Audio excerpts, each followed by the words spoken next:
वैष्णोर्मुखं वीर्यानिप्रभो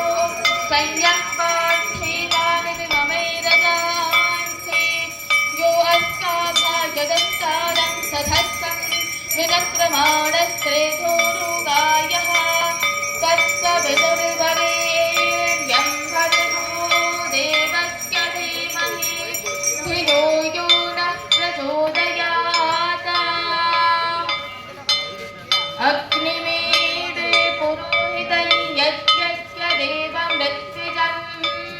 होतारं रत्नधातमं स नः पितेव सूरवेग्ने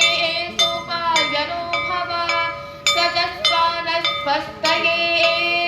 स्वस्ति नो निवेतामश्विना भगः स्वस्ति देव्यदितिरनर्वणाः स्वस्ति पूषा असुरो दधातु नः स्वस्त्या वा पृथिवी सुदेतुना स्वस्तये वायुमुपप्रवामहै सोमं स्वस्ति भुवनस्य यस्पतिः बृहस्पतिं सर्वगणं स्वस्तये स्वस्तयादित्यासो भवन्तु नः विश्वे देवानो अद्या स्वस्तये वैश्वानरो वसुरग्नः स्वस्तये देवा अवन्त्रिभव स्वस्तये स्वस्ति नो